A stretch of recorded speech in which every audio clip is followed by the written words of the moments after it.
हैं वो बहुत कम शेष रह जाते हैं। ऐसी ये प्रायोज्य लब्धि है। और यहाँ पर जब प्रायोज्य लब्धि है, ये चौथी लब्धि है और यहाँ तक भव्य और अभव्य जीव दोनों इस स्थिति को प्राप्त कर सकते हैं। इसके बाद प्रथम उपशम सम्यक के सम्यक हुआ मिथ्या दृष्टि जीव विशुद्धता की वृद्धि कर आगे बढ़ता हुआ प्रायोज्य लब्धि के प्रथम समय से लगाकर पूर्व स्थिति के संख्यात में भाग मात्र अंततः कूड़ा कूड़ी सागर प्रणाम आयु कर्म के सिवाय 7 कर्मों की स्थिति बंद करता है और उस अंततः कूड़ा कूड़ी सागर स्थिति बंद से पल्ल के संख्यात में भाग मात्र घटता स्थिति बंद अंतर्मुख तक समानता लिए करता है। जब जीव को सम्यक दर्शन हो जाता है तो उसका अर्ध उद्गल परावर्तन काल शेष बचता है। इतने समय के बाद उस जीव को मोक्ष होगा ही होगा। ऐसा नहीं है कि मोक्ष का अर्ध उद्गल परावर्तन काल बचे फिर सम्यक दर्शन हो, नहीं, पहले सम्यक दर्शन होगा, उसके बाद अर्ध उद्गल परावर्तन काल उसका शेष बचेगा, उसके बाद वो मोक्ष को प्राप्त करेगा, निश्चित रूप से करेगा ही करेगा। ये भव्य जीव की निश्चितता है। फिर अंतर्मुख तक पल्ल के संख्यात में मात्र घटता स्थिति बंद समानता लिए करता है। इस प्रकार क्रम क्रम से संख्यात स्थिति बंद अपसरण करके पृथक 100 सागर घट जाने पर पहला प्रकृति बंद अपसरण स्थान होता है। इसी क्रम से पिछले वाले बंद से पृथक 100 सागर घट जाने पर दूसरा प्रकृति बंद अपसरण स्थान होता है। इसी तरह क्रम से इतनी ही स्थिति गंध बढ़ते हुए एक एक प्रकृति बंद अपसरण स्थान होता है। इस प्रकार प्रकृति बंद अपसरण के 34 स्थान होते हैं। या पृथक का 7-8 है, या पृथक 100 सागर कहने से 700-800 सागर जानना। यहाँ पर इतना सरल नहीं है संसार को छोड़ना। संसार में आदमी इस तरह लिप्त रहता है जैसे चुंगम होती है, चुंगम चिपक जाए तो वो छूटती नहीं है। ऐसे ही जीव दलदल के समान इस संसार में घसा हुआ है और वो जितने का प्रयास करता है, निकलने का प्रयास करता है, उतना ही उसमें समाता चला जाता है। ऐसी ये स्थिति बन बड़ा मुश्किल होता है सम्यक दर्शन को प्राप्त करना और सम्यक दर्शन को बिल्कुल संभाल के रख लेना। प्रथम उपशम सम्यक दर्शन हो गया, फिर छूट गया, हो गया, फिर छूट गया। उसके बाद छायक सम्यक सम्यक दर्शन है वो स्थिति जो काफ़ी हद तक सम्यक को व्यक्ति प्राप्त कर लेता है। लेकिन छायक सम्यक दर्शन एक बार यदि प्राप्त हो जाए तो वो उसका छूटता नहीं है। वो उसकी स्थिति बिल्कुल 4, 5, 6 भवों में वो नियम से उसको मोक्ष जाना ही जाना है।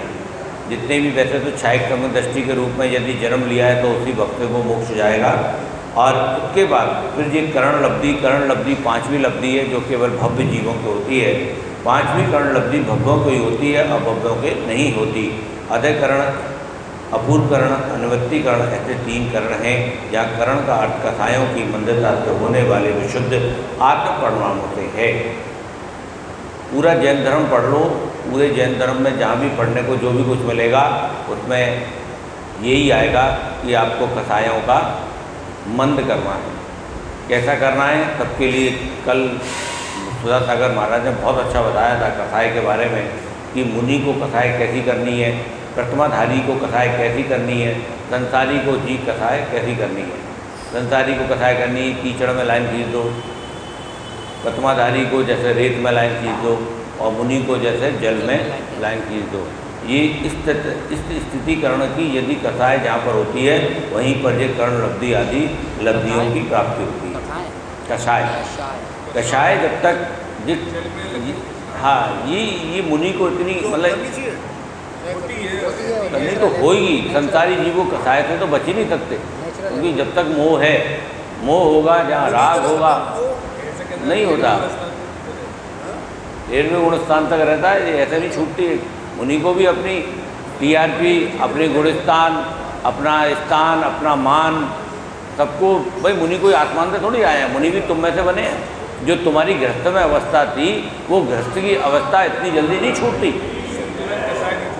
जो तुम्हारी कथाएँ गृहस्थ अवस्था में रही है और गृहस्थ अवस्था की जो कथाएँ है वो बहुत ज़्यादा ज्ञान हो जाए, बहुत ज़्यादा ज्ञान को प्राप्त कर ले, देशना लब्धि को प्राप्त कर ले, उसके बाद कहीं जाकर उसकी कथाएँ संजुलन पे आती है साधु की। और संजुलन पे भी बहुत उत्कृष्ट जिसकी चर्या है वो संजुलन कथाएँ रख सकता है। जरूरी नहीं है कि जिस साधु का बहुत नाम हो उसके पास संजुलन कथाएं हो, बहुत मुश्किल है। और पंचम काल में तो बहुत ही मुश्किल है, क्योंकि संजुलन कथाएं पानी में जितनी लाइन खींची, मतलब आगे खींची और पीछे खत्म, इतनी कथाएं कि हाँ इतनी होती है, आगे खींचता जा रहा है, पीछे खत्म होती जा रही है। वो रेत की लाइन होती है, जब कोई हवा चली, सम्यक की हवा चली, अनुतानुबंदी हो गई कि जैसे पत्थर पर लकीर खिंच गई, या दो खाइयों, दो पत्थर के बीच में स्थान है, वो कोई भरेगा ही नहीं। दीवार नहीं, खाई। हाँ, वो 6 महीने की कसाई तो गृहस्थ के लिए है, ये तो गृहस्थ के लिए है 6 महीने की, प्रथमाधारी के लिए 15 दिन की, और साधु के लिए 1 अंतर्मुख।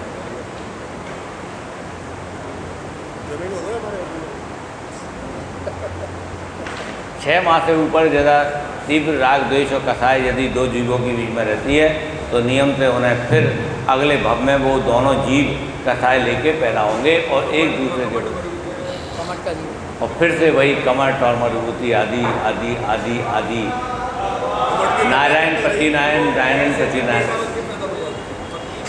पति पत्नी बन के। देखा नहीं जो वहाँ पर केस चलते हैं, पत्नी बोली जब तक तुझे जेल नहीं करा दूंगी मैं, बार-बार जन्म लेगा। इस कसाय के वसीभूत तो बार-बार जन्म लेना पड़ता है। और ऐसा नहीं है मनुष्य बनोगे, रेंच भी बन के एक दूसरे का बैर बनता है ना, जो ये कुत्ता बिल्ली बन गए या चूहा बिल्ली बन गए,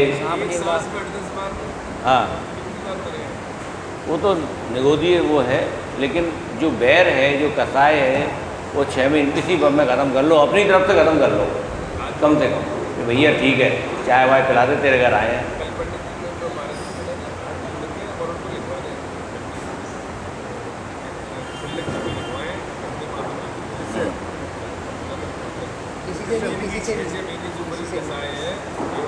हाँ,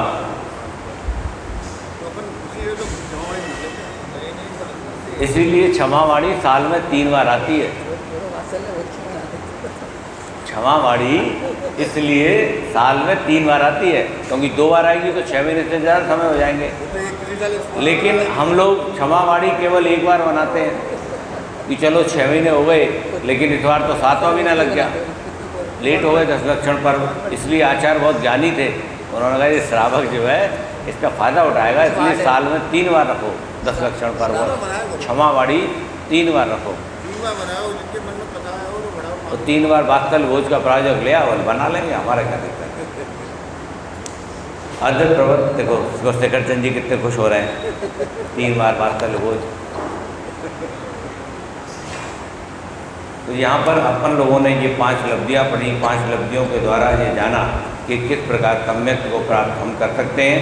एक विशेष इतना जानना कि जहाँ समान समयवर्ती अनेक जीवों के परिणाम समान नहीं होते हैं, क्योंकि जितने अनिवृत्तिकरण के अंतर्मुहूर्त के समय हैं उतने ही अनिवृत्तिकरण के परिणाम हैं। इसलिए प्रति समय एक ही परिणाम होता है। यहाँ जो स्थिति खंडन व अनुवाद खंडन आदि का प्रारंभ है वे किसी दूसरे अनुपात अनुसार ही होता है। अपूर्वकरण संबंधी स्थिति खंडन आदि तो अपूर्वकरण के अंतिम समय में ही समाप्त हो गए। यहाँ पर अंतःकरण विधि भी कही गई, जो कि लब्धि सारजी ग्रंथ से जानना।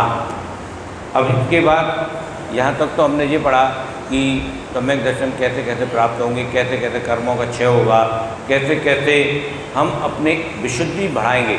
जितनी विशुद्धि बढ़ाते जाएंगे, जितनी विशुद्धि बढ़ाते जाएंगे, उतना हम प्रथम उपशम उपशम छायक समिक और छायक समिक दर्शन की तरफ बढ़ते जाएंगे। और उसके बाद फिर यहाँ पर उन्होंने बताया कि सम्यक को फिर विभाजित किया कि सम्यक कैसे कैसे होता है। पहला उन्होंने बताया उपशम सम्यक। यहाँ ये कहना चाहते हैं अनिवृत्तिकरण के अंतिम समय में दर्शन मोहिनी और अनंतानुबंधी चतुष्क प्रकृतियों के प्रकृति उद्देश्य स्थिति अनुभाव का तत्व कैसे उदय होने की अयोग्यता रूप उपशन होने से तत्वार्थों के सिद्धांत रूप सम्यक दर्शन को पाकर अपसमिक सम्यक दृष्टि होता है। वहाँ प्रथम समय में ही द्वितीय अवस्था में रहता हुआ मिथ्यात्व द्रव्य को स्थिति कांडक अनुभाग कांडक भाग बिना ही गुण संक्रमण का भाग मिलाकर मिथ्यात्व द्रव्य 3 भाग मिथ्या सम्यक मिथ्या और सम्यक मोहिनी है। ये 3 भाग बताए गए। हो गया समय, कल हम इसको विस्तार से पढ़ेंगे। बोले शांतिनाथ भगवान की या वाणी के ज्ञान से दूसरे लो तो वाणी मत करूँ तथा दे तू लोग जिन वाणी बात की तो जपो जने जो तेरी करना दे तो भावे तू चैन एक बजवन को सेवा निर्गम दया धर्म पालो तथा जय मोक्षापन। बोले जिनवाणी माता की जय, धर्म की, पंच परमेष्टि भगवान की।